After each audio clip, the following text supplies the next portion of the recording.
Here we go. Let's see. I'm black, so let's go ahead and play a 4/4 stone. So we're playing on Pandanet. They have this funny time control. You have 1 minute of main time, followed by you need to make 10 moves every 25 minutes, and it rotates. Or no, it's 25 moves every 10 minutes. You'll see, it'll suddenly jump to 10 minutes after we run out of main time. So he approached here. Instead of taking the corner, I could take the corner. And then he could press me low here, but I would have a whole corner here. So let's do it. Oh, let's say hello. He said hi.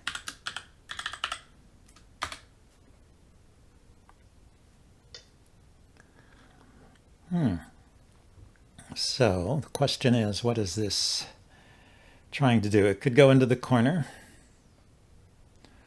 or it could go outside.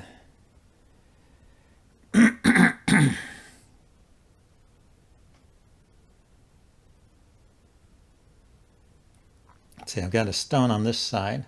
How about if I play here and ask him if he wants to take the corner? And I'll try and build something in this area. Because eventually he's going to have to play something here. There he goes. So I could continue with this 4 in a row. Isn't that okay? Any cuts that he makes are not Atari's. I would have to come back and protect at some point if he goes here, for example. Could go there myself. How about I make the empty triangle shape, but I'm threatening to cut through him, so he has to respond. Then this cut is not a ladder, it's just a cut. So I could protect here, or I could Hane here. But if I Hane, he can cut. Let's protect this cut, because like I said, I wanted to try and build on this side. Let's be consistent. He peeps.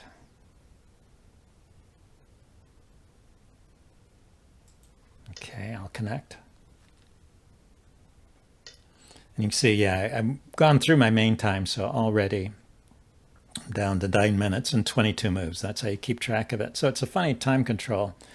It's a little slower than the typical Fox time control, so you have more time to think about your moves. It's probably a good way to play if you're trying to learn. You know, it gives you more time to think about your moves, and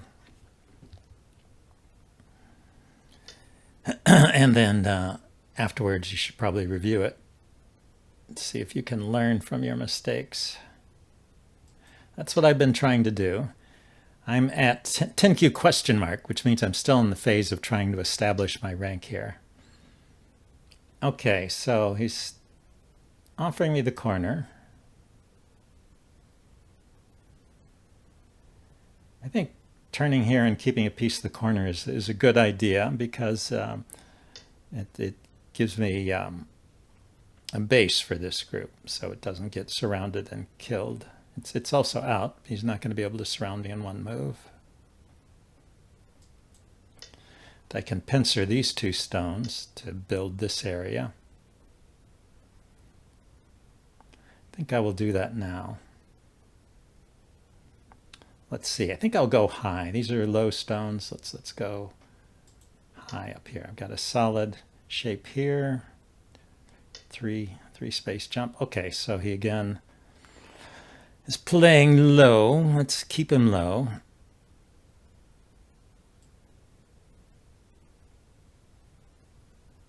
He threatens to isolate the stone, so he's going to respond. That's Sente. Now what? Now what? He never did anything over here.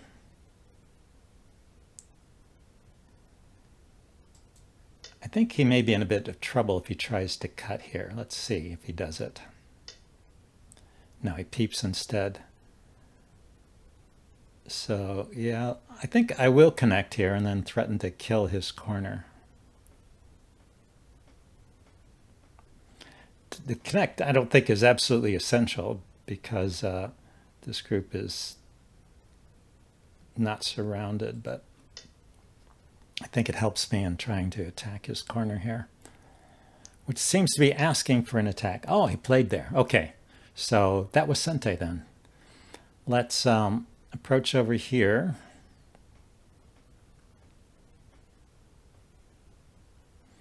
Yeah, I mean, there are corners open. You either approach or extend, or you could try and keep this group low. This is useful. If he doesn't respond to this,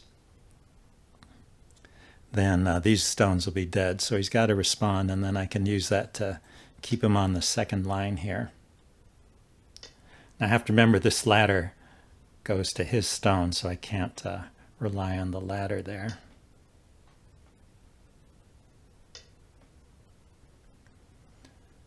Yeah, he likes to peep. So when I turn, he will have to save his stones. So let's go ahead and do that.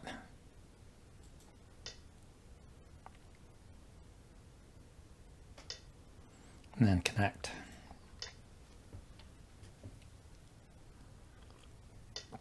So yeah, I'm just trying to get better at taking the Sente moves when I have them. Okay, so I've got this corner surrounded. I have room for one eye here, and I can come out here. These stones are kind of weak, but I guess this is protected. I think I should. See, I push and he blocks, and I cut. This ladder goes to his stone. So anyway, let's approach this stone and see if I can get something, a stone along this ladder here. Yeah, he jumped out this way. Let's push to keep him low. It looks like he's aware of that ladder. Or he has an unusual play style here.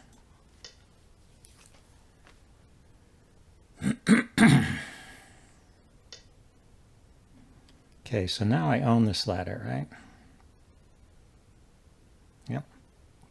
So let's push.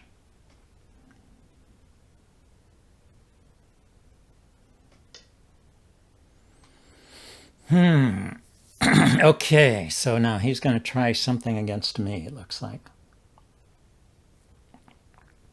So these two stones are isolated from this stone here. If I Atari here, I mean, these stones could jump out on this side.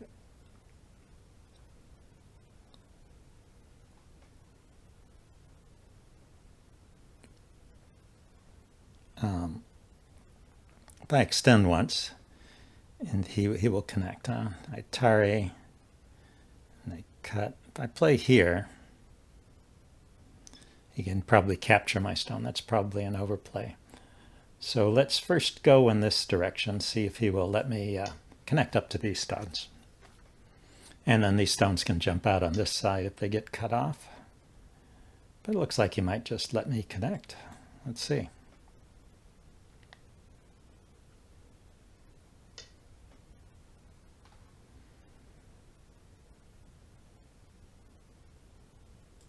Okay. He is going to let me connect. Okay, so let's connect in a smart way somehow. Say if I go here and he cuts, then I can Atari, he connects, and I take. So I can connect this way. Slightly better, I think, than the direct connection. Okay, he runs. Let's keep it connected.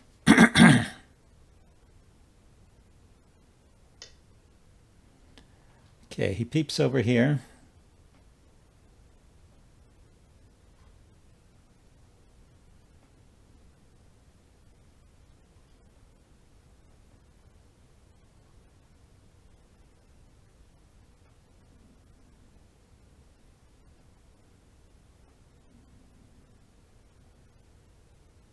Go here and he pushes. That's an Atari. Let's go ahead and connect. I may have to come back here and he's trying to break this ladder, it looks like. But Maybe he's not worried about it at all. Anyway, like I said, I want to do a 2-space jump out from here, and I'll give this guy a base here.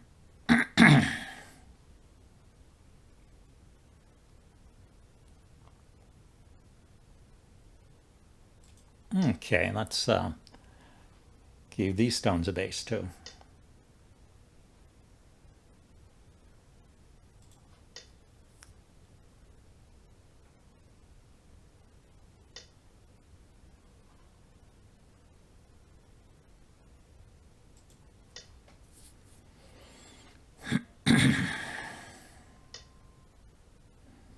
Okay, so now you see I've got my time went up again. I went back to 10 minutes. I've got 20 moves, 9 minutes now. I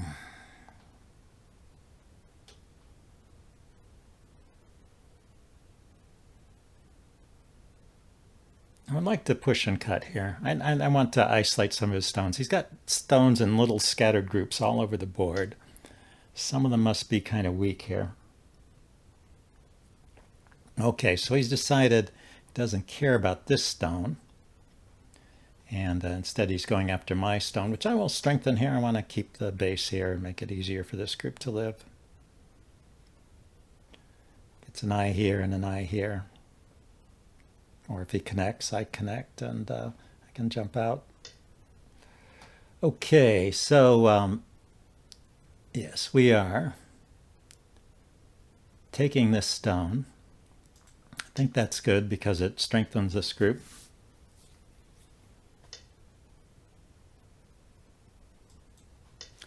Makes it a living shape. And let's look at his. So this is captured. These stones here are not looking especially effective. Yeah, let's enclose and then take an extension here. It looks like this is a good opportunity for that. We'll treat this as strength for now. I mean, I can jump out here.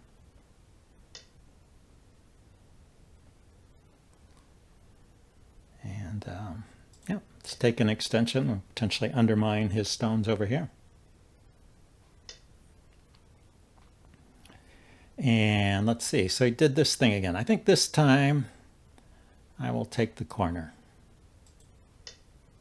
Let's have a solid group here.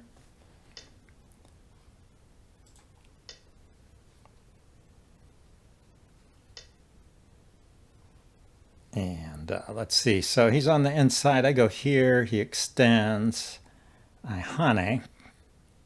Then he can atari the stone and take it. So let's keep his stone separated.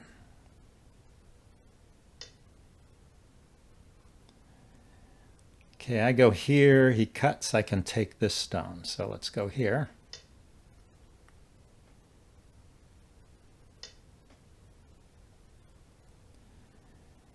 And we'll connect here. How's this go? Or is this where I need to give something up?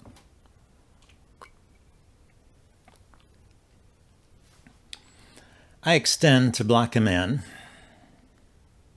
He cuts. I connect. And he extends and I'm down to 2 liberties. Can atari. He connects. And he's got 2 liberties, but it's his turn.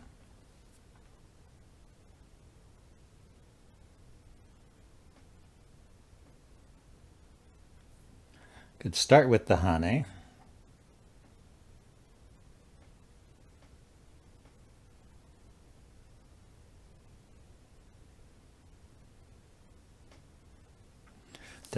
Don't think it'll work.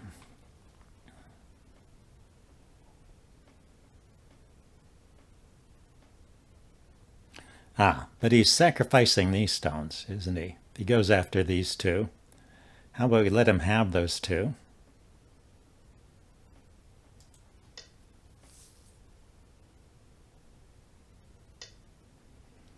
And we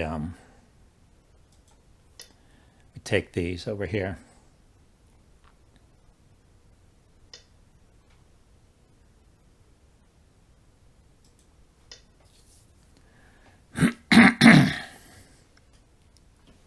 one of the notes I made in analyzing my games was that I need to be more flexible in my fighting.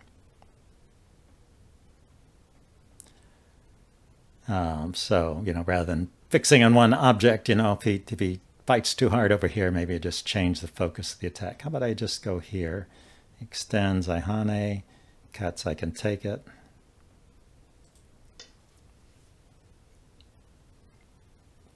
And if you can surround these stones on a larger scale, then it's worthwhile than just smothering them, going directly against them. Yep, I'll connect.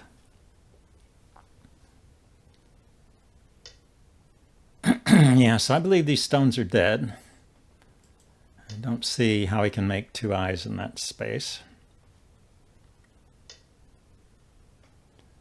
So he wants to just get as much as he can out of it. So I extend here. He can hane, I extend, he connects, I can block. So I think I can just extend here. Strengthen your stones when you're fighting. And then he's either got to connect or he has to give these stones up. So he connected. I will connect. Oh, so he's going to turn this into some kind of capturing race, isn't he? I go here and he cuts. I extend and he blocks. I go here. It's his turn. He's got 1, 2, 3 liberties over here. I have 1, 2, 3, 4, 5. He connects. It gives him a lot of liberties. He's got 4. If I wedge instead, he pushes, I connect.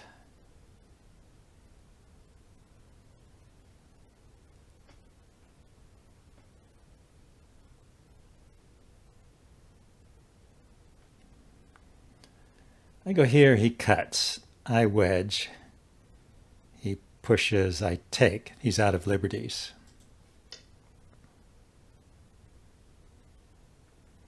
Can you play on a single board? Does he think I'm playing 2 games at once or something?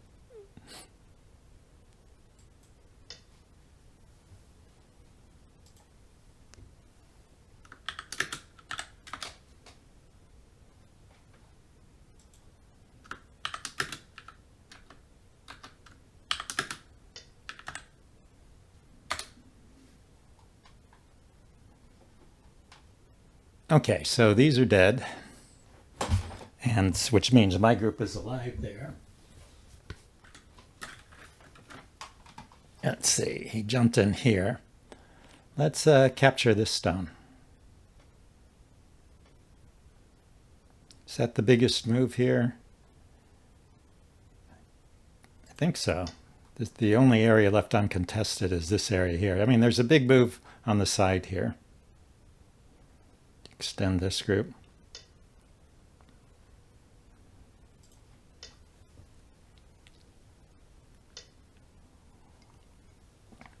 Yeah, he likes those little tricks on to try and surround me, but it's just with a single stone. So what I was thinking is I could just jump out over here. Don't want him to get the whole center.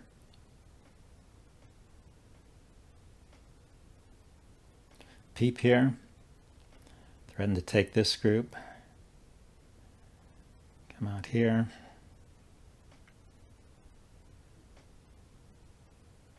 Turn here.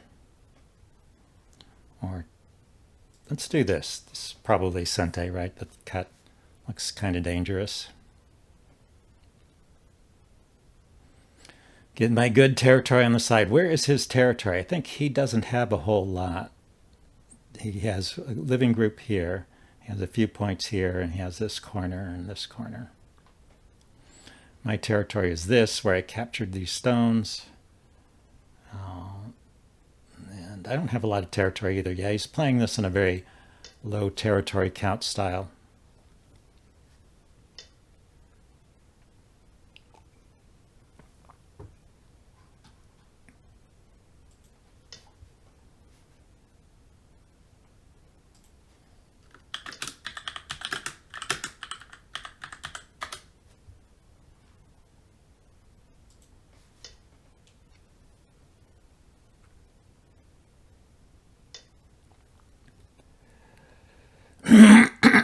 Okay, so yeah, he's definitely thinking about locking up that center.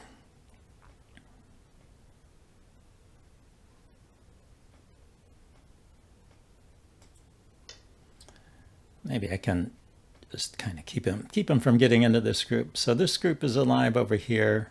This is alive by virtue of these capture. This group is not alive, actually, speaking technically, but so I should probably extend over here.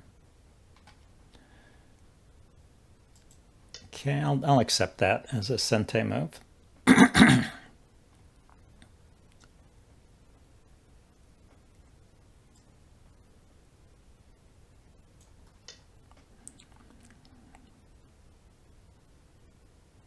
Like to, yeah, if I just connect up over here, then I've got a pretty good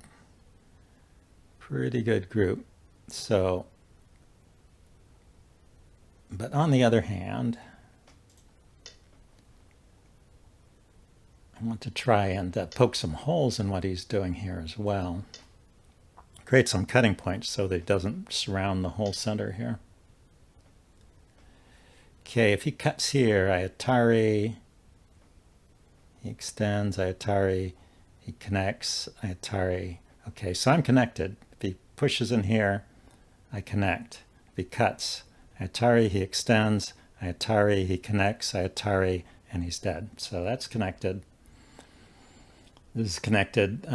Yeah, so I want to jump out with this group.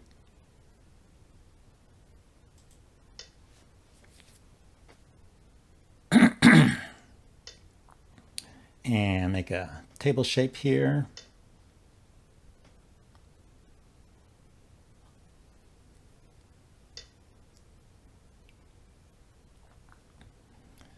Okay, we're going to stay connected here.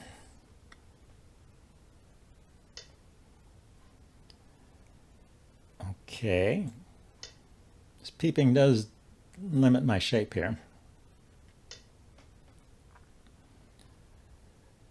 Let's turn. So are there any other groups of his that I could attack? This is alive.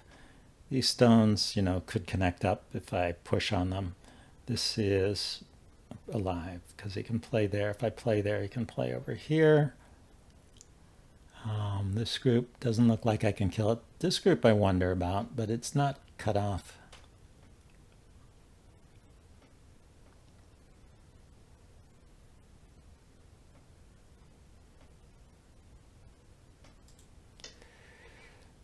Jump out here and, yeah, try and isolate this group. How about?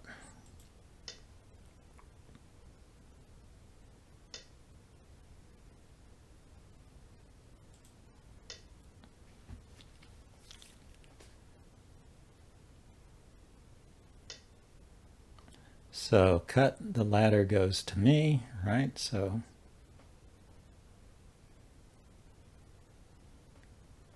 but he just pushes me up.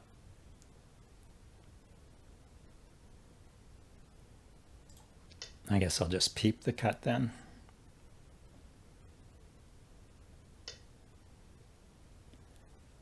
And make another table shape here.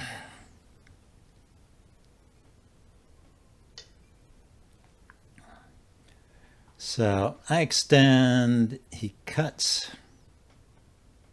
I can take this stone. So I extend, he comes down, then I can connect. Gonna try first and then connect.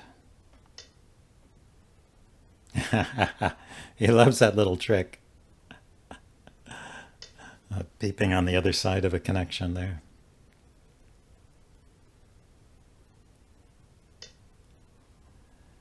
So if I connect up this way, do these stones get into trouble? Maybe they do. They look like a very loose confederation of stones. Let's cut them apart here.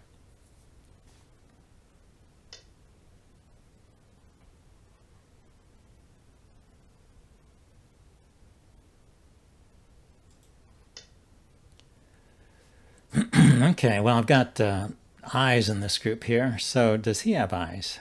That's the question.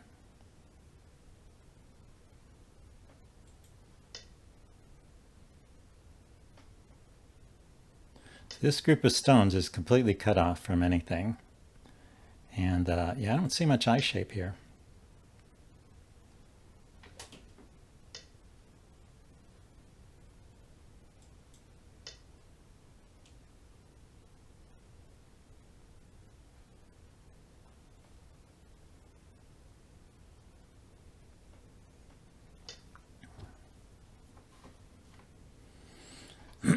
Okay, extend once.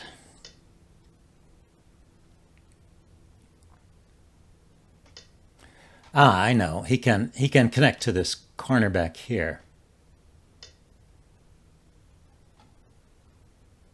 Okay, so probably I'm mistaken to try and kill this group. Except, does he have more than one eye? He takes here. Say if I went here, for example, and then here.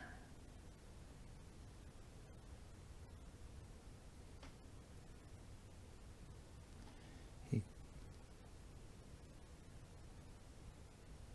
think this is only one eye if I do this, right? He goes here, I go here, he takes, he's got one eye. Maybe he can get another eye over here.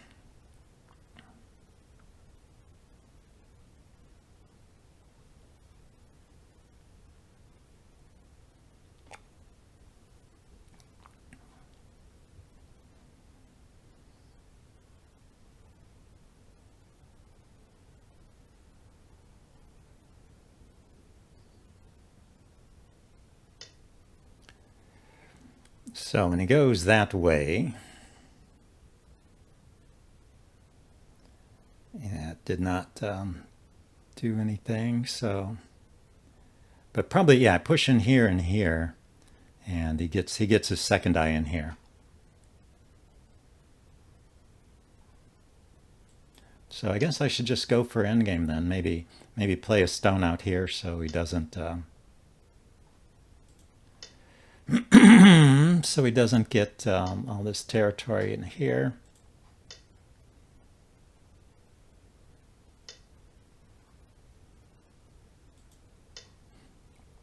Okay, yeah, it's a danger to play too quickly. I should slow down.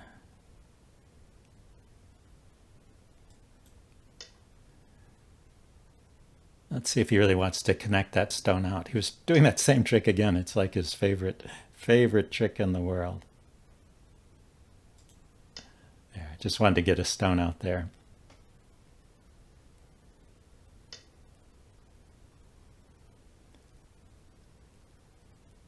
Okay. Is he going to let me connect all the way across? Or is he going to cut me here? He is. He's going to let me connect. So that makes this group alive. I was a little worried. You know, he could push in here, and I have this shape with five space shape, which is actually a dead shape. Oh yeah, and he can Nahane there.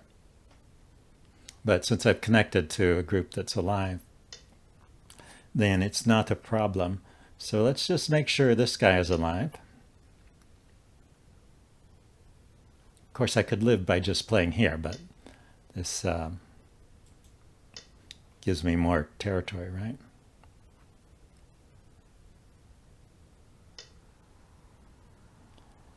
Okay, so we'll go here.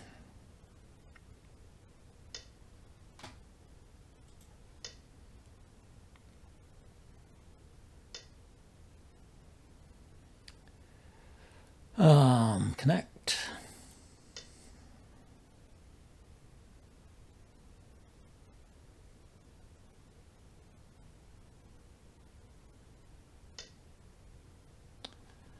So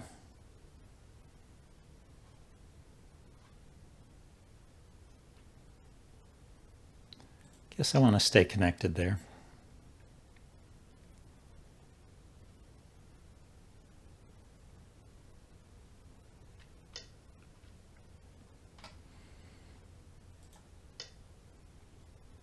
That was a wasted move, right? It didn't do anything.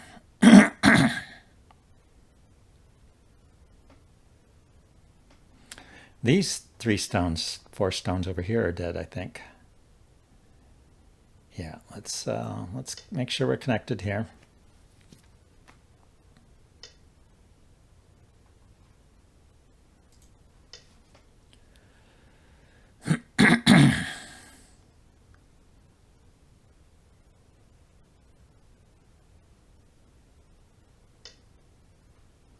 Yeah, let's go ahead and take these. It's funny, I didn't recognize that pattern, but that should be pretty obvious there. Oh no, he can go there. Oh, sorry, forgot that he could go on the other side. He couldn't Atari on this side because I would take. So I do get that move in, but then he can take these and save the rest of them. So at least it was Sente.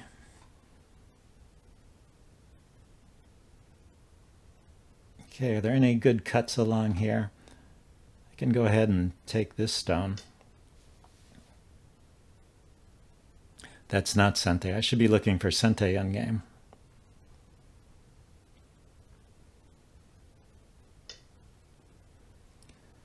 Let's see, I can push in there. That's probably Sente. And when I connect here,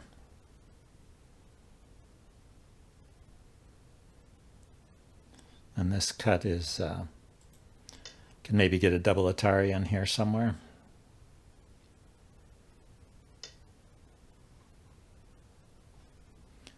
Okay, that didn't need, I don't need to respond to that. Let's see, I go here and then connect.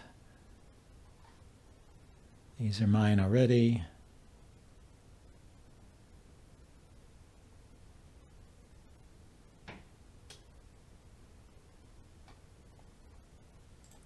Guess this is the one that I should poke at. So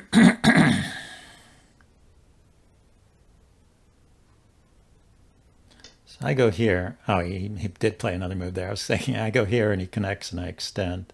He takes and then I go here and he's dead. So he played that in time. This is to set up a double Atari here, so he will respond to that.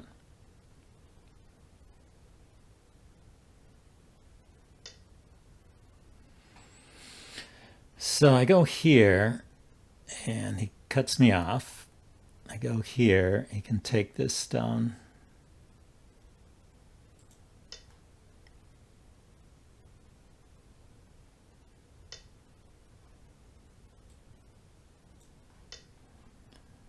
Go here, he cuts me off.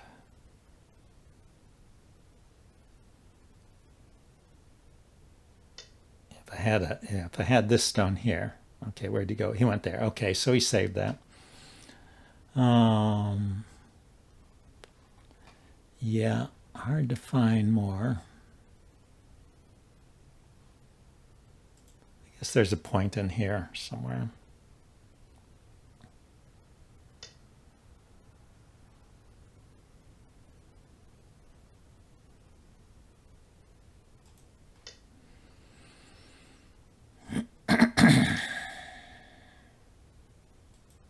It's going to have to connect after that.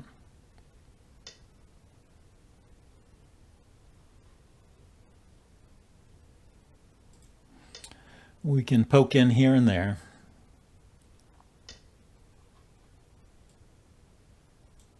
I almost blocked the wrong way.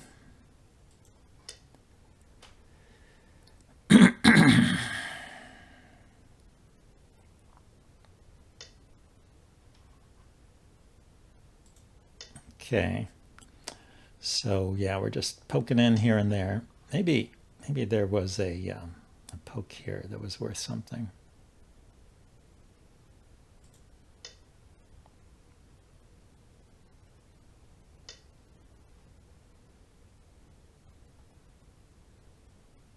I think most of the remaining points are not Sente anymore. Just Gote 1 point here and 1 point there.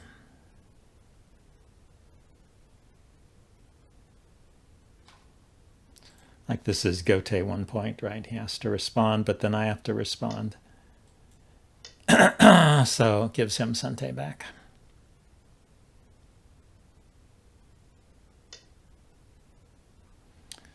And I can do something over here, I guess.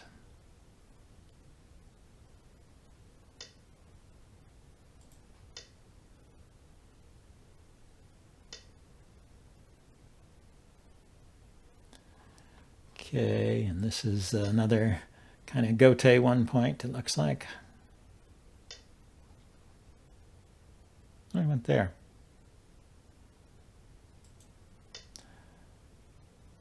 I don't think that matters. He could have just dropped straight down, I guess. He didn't want to do that. That's kind of funny. Oh, was there a weakness inside here I wasn't seeing? Possibly.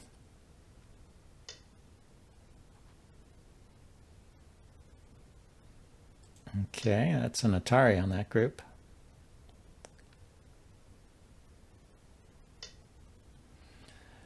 And yeah, he just connects.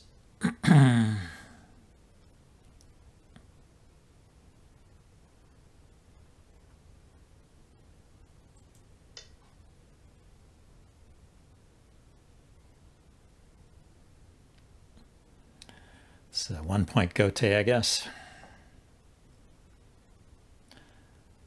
Let's see. So I've captured 7 stones and he's captured 2. Plus I have these 5. I mean, I think I'm doing okay here. But with the board all cut up into tiny little pieces like this, it's hard for me to say. So does he think he can live here?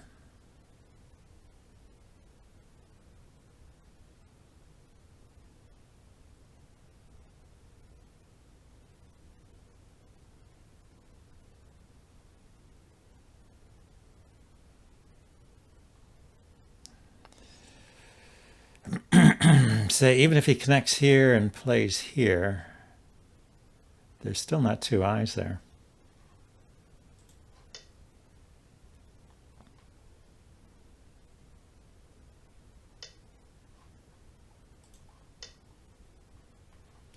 See, so I can Atari here and then cut here. He Ataris me back. Atari, connect, cut.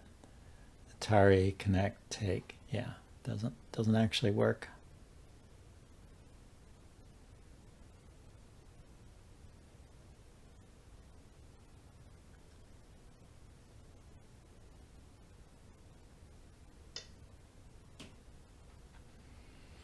Yeah, so if he plays here, I just play here, and he doesn't have an eye. If he plays here, I play here, and he still doesn't have an eye.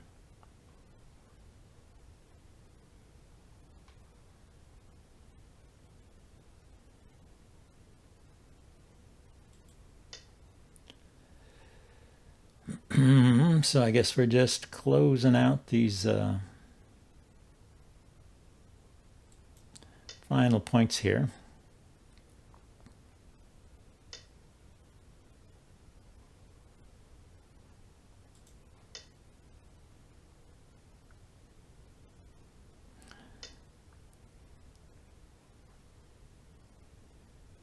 Okay, is that threatening anything?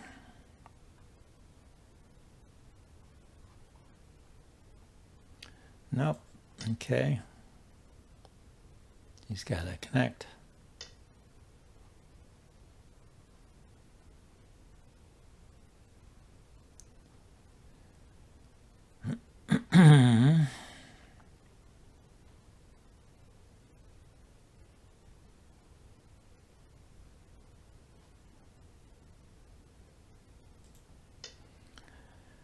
Guess I can go here. He has to connect.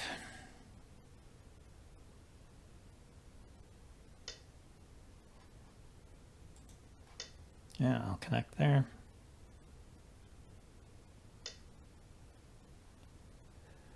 I guess he doesn't care about this because it's just a ko. Now let's go ahead and take it. Take once.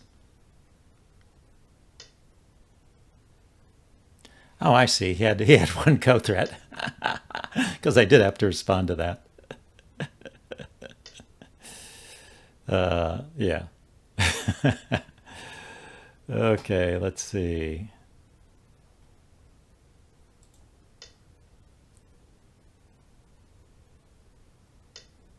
Okay, he filled in. Okay, so let's pass.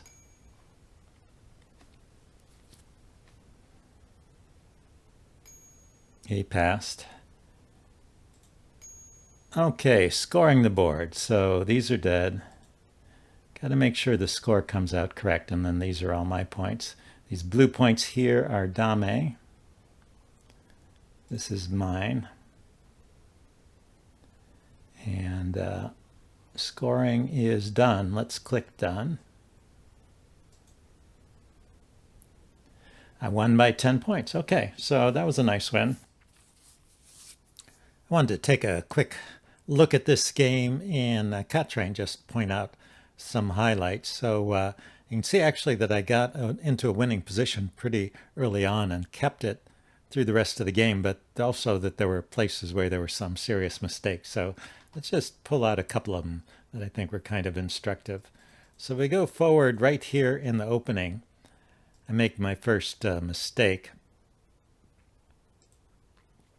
And you can see it was even up to this point, and then my opponent gets the advantage when it drops down here. I'm black, so as it rises up to the top, then I get the advantage. So this move here was the one I was going to play. It's kind of the natural move, and I just thought that was a funny looking formation with the 3 stones in a row. And I have seen other Josekis where you play the empty triangle shape here, and they're forced to block. But in this case, it's not particularly good. You can see that it leaves me with the weakness here where he can always hane.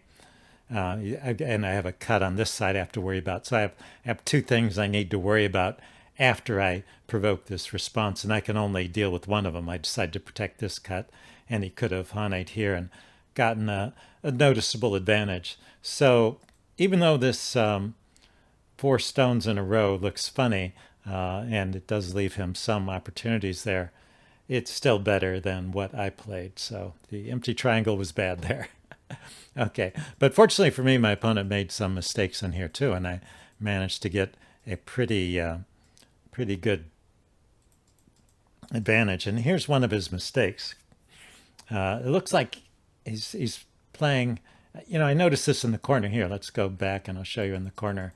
He seems to have a fondness for playing on the second line. Like he played this stone on the second line here to approach the corner. It's better to do a 3-3 if you're going to do a 3-3 or approach normally, rather than playing underneath. Playing underneath is something that's useful to do when you are when there are more stones in the area and you can't just jump directly into the 3-3. But if you could, the jumping into the 3-3 is probably better. Anyway, so my opponent just seems to have a fondness for playing on the second line. And then the next time that happens, it was an even bigger mistake. It's right here. You can see this was rated by the Katrain as a 5-point mistake. And my mistake was responding to it. So he played there and I played there. You can see my mistake was almost as big as his. What I should do is just ignore it. If he wants to get some more second line territory this early in the game, I was worried about connecting my stone back to here or this group being in trouble. But I have 2 groups that I need to worry about, this one over here and this one over here on the right and the left. If I wanted to help the group on the right playing here, you can see the computer plays here once and then plays away on the left. Or I could start on the left and then play back to the right. It's another way to play it. But either of those moves is better than responding to this second line move here. But fortunately for me, my opponent kept making slow moves, and so I was able to recover from my mistakes and keep an advantage. And he made a really big mistake here. What was this one? Boom. Yeah, this is when we were fighting in the upper right corner, and this group was probably in trouble all along. But he can't save it, and he needs to do the best he can. So the best that white can do here is to connect out this way, and if you can follow this, you can see where the 5 and the 7 are. Those stones up there are all dead, but he's managed to escape with the stones labeled 3 and 1. And he's managed to split me in some groups. So with 11, he can attack the group that's labeled with the 10. So that's much better than what he did. He tried to save everything, and it's not possible because of, yeah, the move I played. I was thinking maybe splitting right away, but going here is pretty good because it threatens to cut this whole thing off. He counterattacks, and then I split here. So I found that sequence in the game, and then that just wins these stones up here, but it also wins these 3. So it's even a bigger win than I would have gotten if he had correctly saved these stones. So not bad. Good play by me. And then one other point I wanted to get to in the game where I missed something and I thought was kind of interesting. It's right here. Right here, I could have dived into this corner. Notice there's no real eyes here. I can poke this eye out. So he has to make his 2 eyes over in the corner. But it looks like there's enough room for 2 eyes. So I was kind of curious what this was about. So if we back up one move, white should play here and just have a solid shape over here. And there's no weaknesses for me to exploit. But what this is, it's not as simple as killing the corner. Let's see, he played away. And so if I play here, the key move is, oh look, it's got a negative score. The key move is this ko move. And you might think, why do I want a ko here? Well, the answer is because the move's over on the right-hand side, you see these 3 stones versus these 2. You know, these 2 stones are captured, but I have a couple of good ko threats because I'm 1 move away from winning the capture race against these 3 stones. I have 2 liberties and he has 3. So that gives me a couple of ko threats over here. And I can exploit that. So if he takes the ko, then I make my ko threat. And he responds. This is pretty big over here. He doesn't want to lose these stones. So then I can take back. And eventually he should connect here. And then I can play here. And now he can make him a shape like this. And this is a temporary seki. He cannot, I can't attack his stones because I'm out of liberties. But he can't attack my stones either because they're out of liberties. And now he's just played a move, so it's my move. Now he can gain the liberties to attack my stones by connecting here. It's this lack of a connection right here that's causing him the problem. So I'll keep him low on liberties by pushing here and then pushing here. And then finally he connects. Now it's safe to connect and he can kill these stones. But what's happened is that I can push here. And if he connects here, he's going to be dead. He connects here, I can go here. And once again, he can't go after my stones. He can fight the ko some more, but I still have another ko threat here. So he's in big trouble. So actually what he has to do here is take my stones now, and it lets me capture here. So he gets the 2 eyes by capturing my stones. But I've captured these 3 stones here, and it's just added to the territory that I have up here. And so it was a win. And I just thought that was interesting. There was a weakness, kind of a hidden weakness there in the corner. And to exploit it, I needed to recognize the fact that I had a small ko factory over here. I had some very powerful ko threats, and I could use that. And then the same thing occurs once more in this game. It's right here where this spike is. So I was poking around in this area, and I was wondering, is there something with this corner? And turns out he needed to play here. He played here, and this was a mistake. And I played here, and this was a mistake, and now he just played here, and he's alive in the corner. That's what happened in the game. But once again, I could set up a ko like this. And if he takes the ko, then I can, make this ko threat. And he has to respond. And then I can take back. And now he's got to find something good here. If he just lives here, then it turns out I can go after these stones. So just living is not good enough. So anyway, those are probably pretty advanced lines. I doubt the typical Q player would find them, but it's interesting to know what possibilities are there, and those are the kinds of things we should all strive to look for in our games. So by the end of the game, yeah, I sort of was losing points a bit, but I was up by 12 points at the end, according to Cottrain. I think Pandanet said I was up by 10. Anyway, that's it for this session. Hope you guys enjoyed it, and I will see you next time. Bye now.